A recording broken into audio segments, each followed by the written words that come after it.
And thank you for joining me on this, the Brian Sussman Show. I do appreciate it. By the way, I'm very grateful to my old friend, Greg Hunter from USA Watchdog, for having me on his program last week. You can just go to Rumble, USA Watchdog, Greg Hunter, and you can look at that episode. Greg and I go way back. We worked together at our very first television station. It was my first TV station. I was managing the newsroom in Columbia, Missouri. It was the ABC TV affiliate. And Greg was a guy that I hired to become a cameraman. We had met each other at the gym at the University of Missouri and became fast friends. And I hired him as a cameraman. And boy, did his career rocket. From there, he became an investigative journalist for ABC, Good Morning America, as well as for CNN. That's back when ABC and CNN were actually doing journalism. And then he left to start USA Watchdog. So if you weren't able to watch that interview, please just go to Rumble, look up Greg Hunter, USA Watchdog. Many of you already know who he is. He's just become a tremendous presence in the conservative podcasting world. And he promoted the new book, Climate Cult, Exposing and Defeating Their War on Life, Liberty, and Property. And boy, did he get the word out, because immediately after being on his program, Climate Cult, which again won't be released until May 28th, it's still in pre-order, it immediately became number one in several different categories on Amazon. So I'm very grateful to my buddy Greg Hunter for the opportunity. I've had a couple articles out that have become quite popular. For this podcast, the article I'm referring to is The Climate Cabal in California's Red Ink. It was seen at WorldNetDaily, WND.com. It's also up at BrianSussman.com. Think about this. California, and it's always important to watch California, because especially in the world of the environment, especially in the world of culture, and all things woke and radically left, California is a trendsetter. What starts in the Golden State oftentimes moves across the rest of the United States. That's why people need to pay close attention to California. Now, California currently has a governor. Everyone knows him, Gavin Newsom. Gavin Newsom is related by marriage to Nancy Pelosi. Gavin is Nancy's nephew. Nancy has always had tremendous political aspirations for her nephew. I've been watching this guy since I had my radio program in San Francisco, and he was running for mayor. No sooner did he become mayor than yours truly and many others said, okay, this guy wants to be president of the United States. But before he can do that, he's got to become governor. Well, he's been the governor now of California, and he's running it into the ground. This is what Democrats do. They become drunken fools when it comes to the public's money. 2 years ago, Gavin Newsom stood before the cameras, dressed in his beautiful suit, hair slicked back, looking sharp as always, and he was boasting that the state had a $97 billion surplus. That was 2 years ago. Now, he has to come before the cameras to admit that the state is running a deficit. Well, he told the cameras that it was about $30 billion. But when you total it up, and others have done the math for me, it's about $45 billion. So in 2 years, the state of California has gone from a $97 billion surplus to a projected $45 billion deficit. Now, how do they do this? Because they spend, the liberals, the Democrats, who run the state of California, top to bottom. It's a one-party state. There's a minority of Republicans, but they can't do anything. There are too few of them. The deck is stacked against them. So what do? They go out and spend like drunken sailors. No offense to anyone who's a sailor out there, but you know what I mean. So what kind of spending did they do? Think about this. What they did was, first and foremost, start attending to the needs of the illegal aliens. These are people who have crossed the border into California with, well, they've done it illegally, and in most or many cases, they've done it without any documentation. We do not know who these people are. And here's how California has rewarded them. Now, keep in mind, this money comes from the taxpayer. The taxpayers of California. This is why so many conservatives have moved out of the state. They've said, the heck with it. I'm tired of my hard-earned money going to pay for this. Now, others are staying behind, hoping they can change the course of the Golden State. Kudos to them. But others have left because they're sick of it. Now listen to this.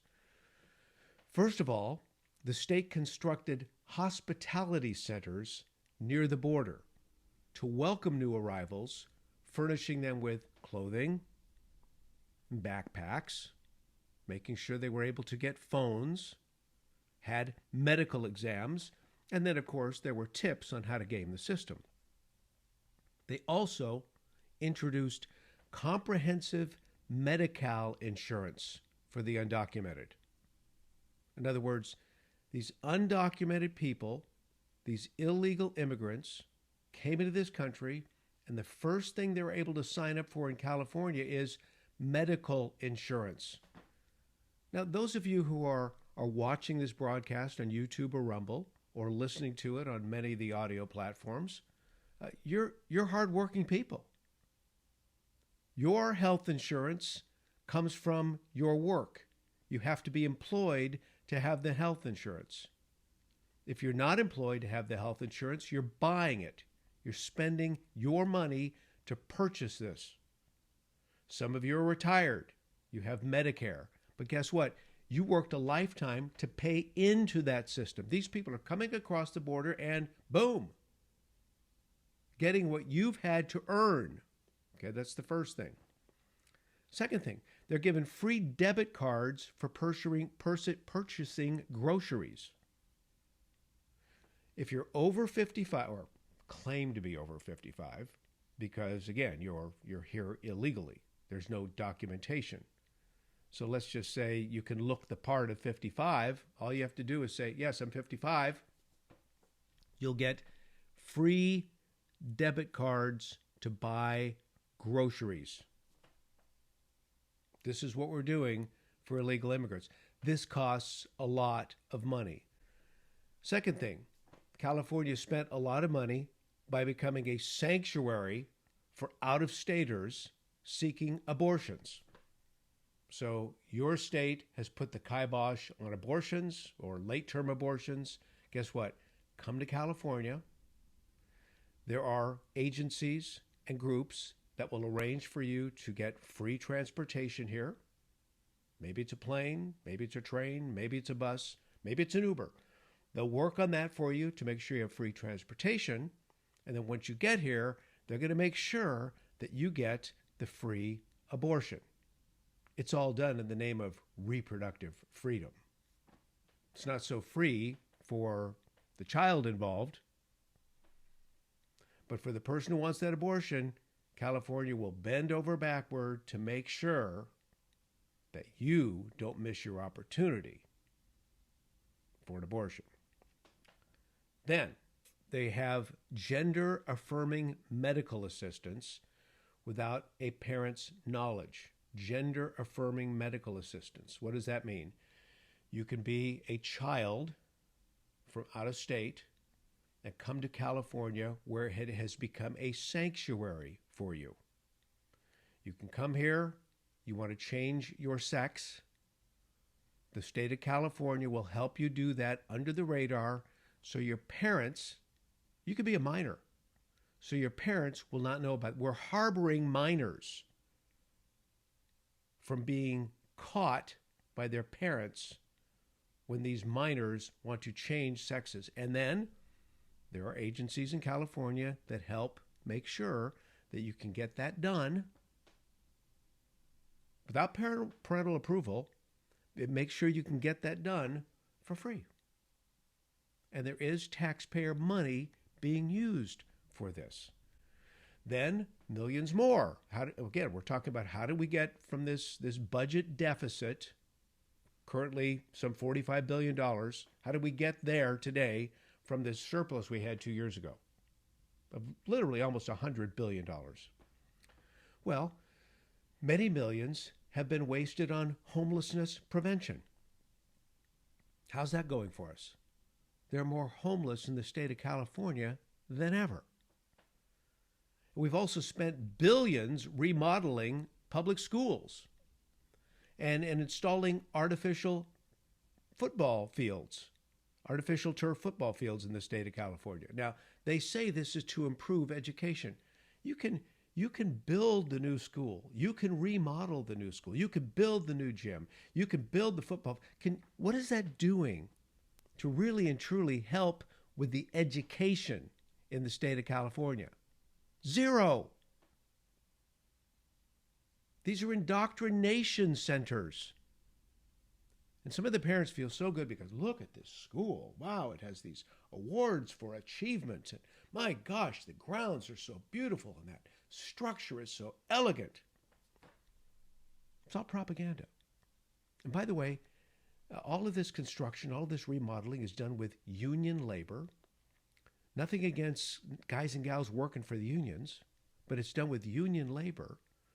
See, the union bosses are stakeholders. They're stakeholders. And so these high wages are paid for this construction to union members, and it's essentially a transfer of wealth. And if you are a union member, it's more likely that you're going to get that work from the state. Well, more likely. You're going to get that work from the state as opposed to the guy who's not. But here's the deal. The bogus climate budget. The state of California, the proposed budget for the coming year is $291 billion. $291 billion. Of that $291 billion for the coming fiscal year in the state of California, almost $50 billion is dedicated to climate. And there don't appear to be any cuts coming to the climate budget. So what are we doing in the name of climate in the state of California? Guess what? Your state likely has some kind of, wherever you're listening, your state likely has some kind of climate change budget. You should look into it. It's disgusting. Because all of these billions and billions of dollars are being spent on climate. And there's no way in the world anybody's going to be able to change the climate just by spending money on these ridiculous things. For example, I mentioned some of these.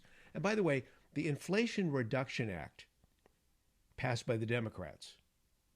The Inflation Reduction Act puts forward $250 billion on bogus climate projects.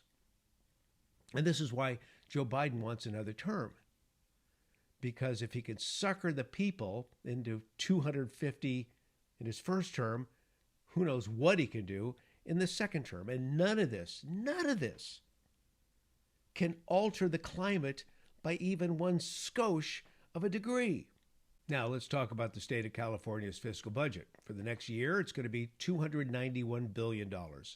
Of that $291 billion, almost $50 billion is going to be spent on climate change. And there doesn't appear to be anything going forward to trim that budget.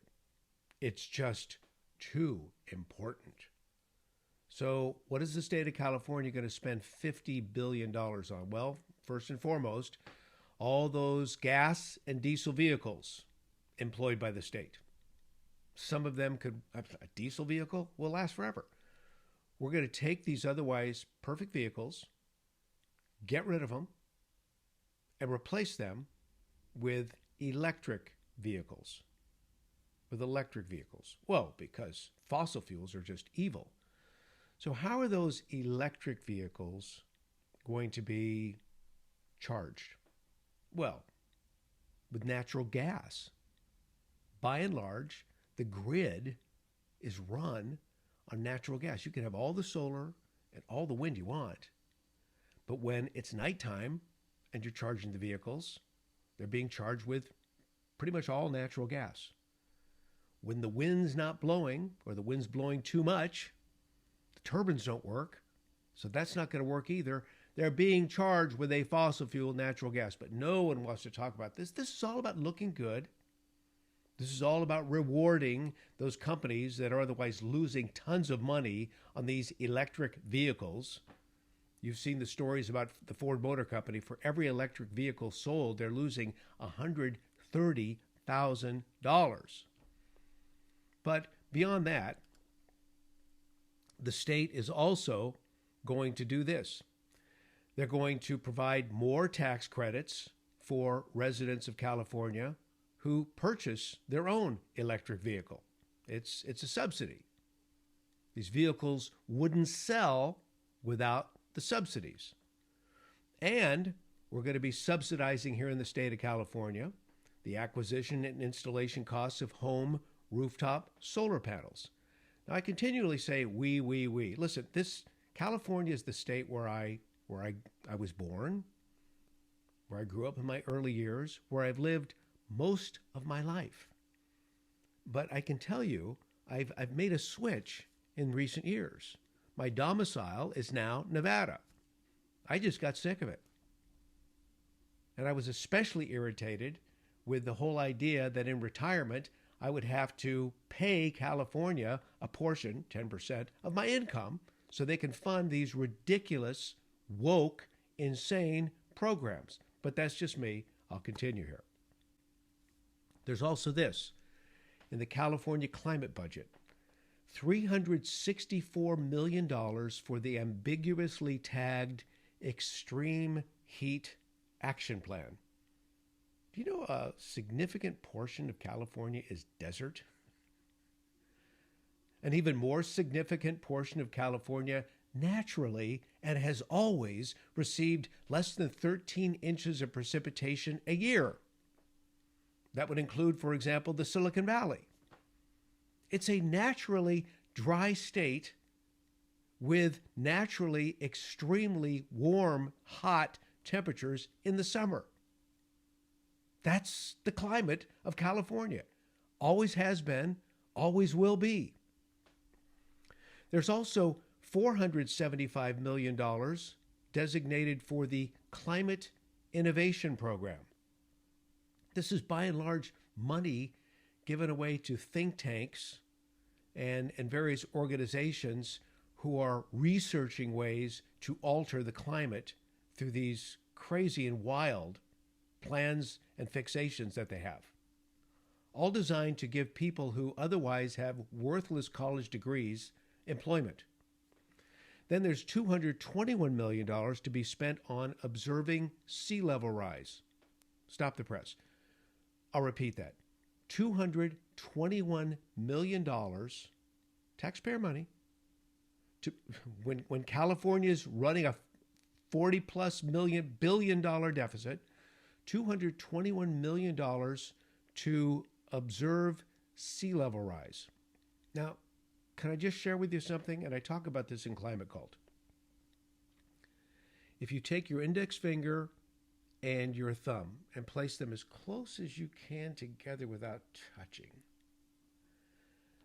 that's how much the sea level has been rising annually, on the average, all around the world since the last ice age. It's not alarming. $221 million to observe that. My contention is whoever is involved in that program, one, they're making bank. Two, they must have an awful lot of patience. And again, all of these offices within California in this climate department of theirs, all of these offices and all of these organizations that are researching this stuff, coming up with all these crazy plans, these are all staffed by people who otherwise have college degrees, in environmental justice or environmental sustainability, that are absolutely worthless in the workplace. Don't let what's happening in California come to your state. You got to stay on top of all this stuff. And that's why I wrote, these articles at American Thinker, been writing them also at World Net Daily. And that's, of course, why, more than anything, I wrote Climate Cult, exposing and defeating their war on life, liberty, and property. I sure hope you'll pick up a copy of the book right away. Just go to Amazon. It's $18.99, and I appreciate your support. In the meantime, if you enjoyed this podcast, wherever you may be listening or watching on Rumble or YouTube, please make sure you subscribe, and thank you for sharing as well. God bless you, my friends. Until next time.